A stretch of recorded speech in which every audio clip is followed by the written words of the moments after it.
हिंदुस्तान में second largest majority हमारे यहां पिछले 70 सालों में जो नरेटिव क्रिएट किए गए हैं उसमें 99% इस देश के हिंदुओं का हाथ है। अब कुछ लोगों ने उसका पॉलिटिकल इस्तेमाल किया, कुछ लोगों ने सोशल इस्तेमाल किया, लेकिन बहुत सारे ऐसे नरेटिव जो आज 70 साल के बाद जिनकी स्थिति यह है कि जब लोग बताते हैं उनके बारे में तब आपको थोड़ी देर के लिए एक जर्क सा लगता है, लेकिन जब जर्क लगने के बाद जैसे गाड़ी फिर तेज चलने लगती है फिर शुरू हो जाती है। उसमें एक बोला गया सारे धर्म बराबर हैं। अब हम इसलिए बोलते हैं कि हमारे यहां पॉलिटिक्स तय करती है नैरेटिव क्या होगा, जबकि समाज और इंटेलेक्चुअल्स तय करते हैं कि नैरेटिव क्या होना चाहिए। नैरेटिव करेक्ट होना चाहिए, फैक्चुअल होना चाहिए। हो सकता है उस फैक्चुअल या करेक्ट नैरेटिव से किसी को वोट मिलते हो, किसी को न मिलते हो, लेकिन वो नैरेटिव राष्ट्र के निर्माण में ज्यादा इंपॉर्टेंट होता है बनस्पत सरकार के निर्माण। सरकार तो तत्कालिक बन जाती है, सरकार चली जाती है, लेकिन जब वो गलत नैरेटिव समाज के अंदर चला जाता है तो समाज को उससे निकलते में लंबा समय निकल सकता है। तो ऐसे कई सारे नैरेटिव हैं जिसकी बदौलत हम 70 सालों के बाद इस आजाद तथाकथित आजादी के बाद इस देश में बहुसंख्यक हैं।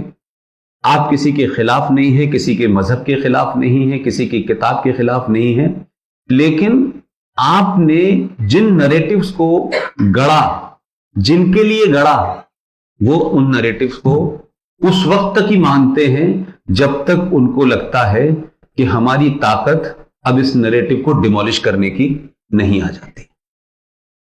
इसमें कई सारे हैं, जैसे बहुत सारी बातों में एक ये भी बात की गई कि मस्जिद अल्लाह का घर है और मंदिर भगवान का घर है। अब इस पे सुप्रीम कोर्ट ने जब फैसला दिया तब आपको पता चला, हम तो बचपन से जानते थे। तो आप कंपैरिजन दो ऐसी चीजों का कर रहे हैं जो पोल्स अपार्ट हैं। अगर इस दुनिया में कोई धर्म है तो सिर्फ एक ही धर्म है, तो उस धर्म का नाम है सनातन। बाकी जितने भी हैं वो मजहब हैं, रिलीजन है। रिलीजन में और धर्म में जमीन आसमान का फर्क है। किसी भी मजहब का कोई किताब होती है, उसका कोई पैगंबर होता है, वो किसी दिन से पैदा होता है और एक लंबे समय के बाद एक लुप्त हो जाता है। उसमें लिखा होता है ये करिए, ये मत करिए, ये करिए, ये मत करिए, तुम ऐसे होगे तो ये कहलाओगे, ऐसे होगे तो ये कहलाओगे। हमारा कंफ्यूजन इतना लंबा रहा कि आजादी के बाद जो लोग सत्ता पे आना चाहते थे उनको ये नैरेटिव अच्छा लगता था और उनके फायदा पहुंचाता था। इसलिए धर्म और हमने मजहब का कंपैरिजन करके एक साथ खड़ा करके आज हम उस कंफ्यूजन में हैं कि जिन लोगों को ये लगता था कि ये नैरेटिव अच्छा है उनके सर्वाइवल के लिए, उन्होंने उस वक्त तक तो उसको कहा कि मजहब नहीं सिखाता आपस में बैर रखना, हिंदी है हम वतन हिंदुस्तान हमारा। अब ये सुनने में बहुत खूबसूरत लगता है, बड़ा हमको लगता है सब हिंदी की बात हो गई, हिंदुस्तान की बात हो गई, लेकिन मजहबी है जो आपस में बैर करना सिखाता।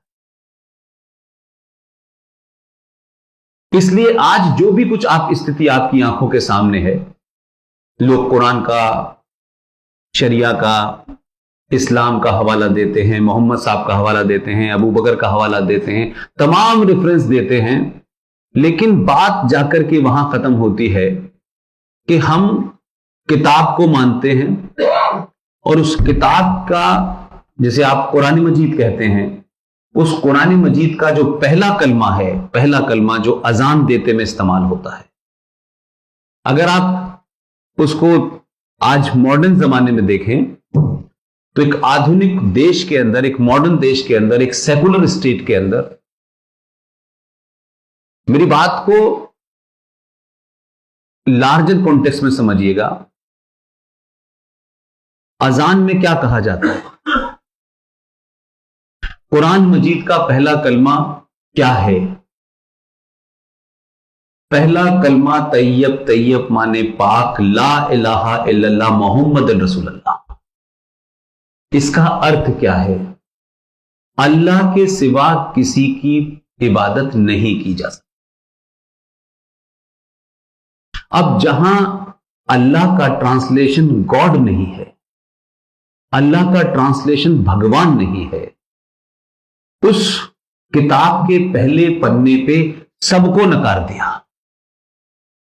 अल्लाह के सिवा कोई भी, किसी की पूजा नहीं होनी चाहिए, किसी की पूजा अलाउ ही नहीं है। लेकिन आप तो हजारों चीजों की पूजा करते हैं। तो ये कैसे मुमकिन है कि मैं पेड़ की पूजा भी करता हूं, मैं सूरज की पूजा भी करता हूं, मैं चींटी का भी ध्यान रखता हूं, मैं गाय को भी रोटी खिलाता हूं, मैं उसके सामने भी हाथ जोड़ता हूं, और एक कहता है गॉड अल्लाह, नॉट गॉड अल्लाह, जिसके समकक्ष न तो भगवान है न ईश्वर है। तो हमारा और उनके बीच में जो हिस्टोरिकल बैकग्राउंड है वो एक नहीं हो सकता। इसीलिए कुरान मजीद की 30 आयतें, जो आयत समझते, 30 आयतों में 34 बार जिहाद का जिक्र आया है। कोई दुनिया की किताब ऐसी नहीं होगी जिसमें किसी के मारने, किसी को इस्लाम कबूल करने तक मारने की कोई किताब इजाजत देती हो। यह मजहब में हो सकता है, मजहबों में है। गैलीलियो को भी जिस कारण से मारा तो वो तो बाइबल के चक्कर में मारा। यहां पे भी तो किताब के अंदर लिखा हुआ है कि जमीन चपटी है। अब किताब कहती है जमीन चपटी है, उसके मानने वाले बेचारे गोल जमीन पर रह रहे हैं। उसमें कंट्राडिक्शन बेचारों के साथ में। अब अगर वो ये मानते हैं तो वो गलत है, वो मानते हैं तो ये गलत है। तो ऐसी बहुत सारी चीजें हैं जो मैं उस डिटेल में नहीं जाना चाहता। मैं सिर्फ इतना ही कहना चाहता हूं कि आज जो भी कुछ पूरे देश में आप देख रहे हैं, हम खुश भी हो रहे हैं कि बहुत कुछ बदल रहा है, सब कुछ हो रहा है। इस बदलने के पीछे बहुत सारी ऐसी बातें कही जा रही हैं कि इस देश का मुसलमान जो है वो इस देश में कन्वर्टेड है, किन्हीं कारणों से, जजिया न देने की वजह से, या तलवार के जोर पर, या डरा के धमका के वो कन्वर्ट हो गया। इस बात में कहीं कोई गलत नहीं है, ये 100% सही बात। लेकिन मैं दूसरी बात कहता हूं, जो लोग मुसलमानों को कन्वर्ट करके या घर वापसी कराने में अपनी ताकत लगा रहे हैं, वो एक सवाल का मैं उनसे पूछता भी हूं सार्वजनिक मंचों से कि उन्हें, जिनको आप अपने उसमें लाना चाहते हैं, पहले खुद ये तय करें कि वो खुद क्या है।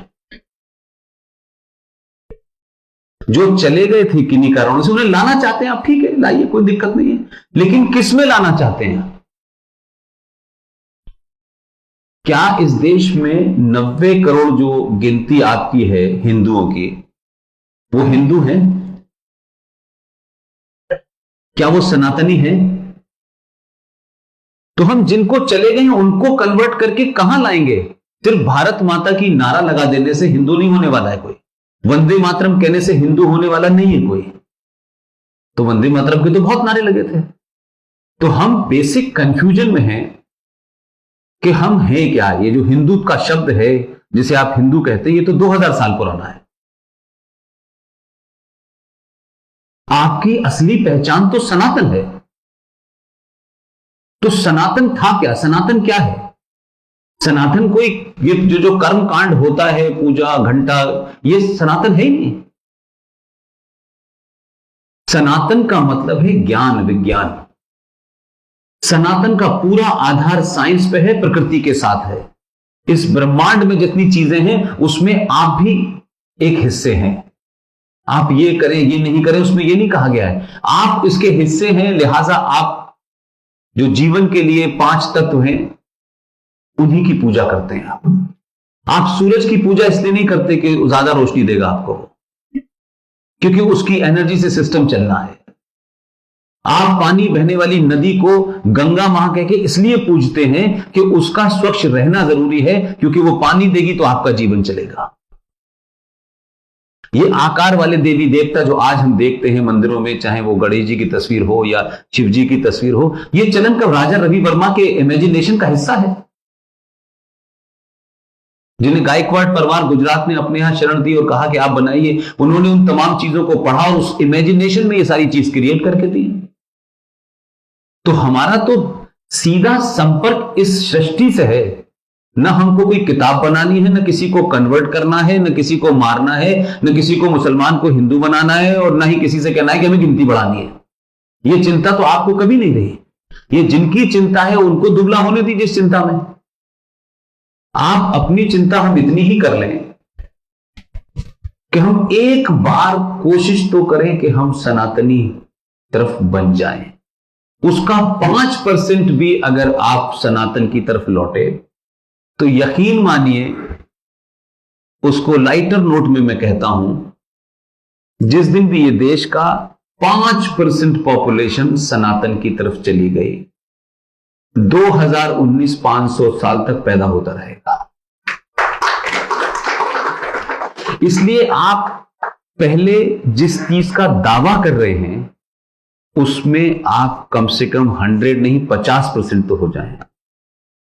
हम हैं नहीं, दूसरे से कह रहे हैं हमारी तरह हो जाओ।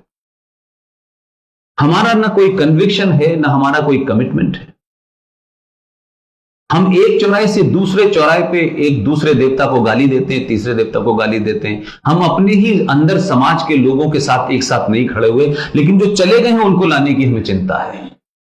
जो अभी भी आप ही के तरह त्योहार मनाता है, आप ही की तरह मंदिर में जाता है, कोई दूसरे मंदिर में जा रहा है, कोई तीसरे मंदिर में जा रहा है, कम से कम उनका एक बार हाथ तो पकड़ लीजिए, उस चेन को मजबूत कर लीजिए, बाकी अपने आप लोग आ जाएंगे। जब आप ताकतवर होंगे, जब आपके अंदर यूनिटी होगी, तो दुनिया हमेशा ताकतवर की तरफ आती है। कितने लोग हैं इस देश में जो पढ़ाई करके अफगानिस्तान जाते हैं? सभी अमेरिका जाना चाहते हैं ना, एक ताकतवर देश है। कौन जाता है पाकिस्तान? हम जैसे बेवकूफ लोग ही जाते हैं।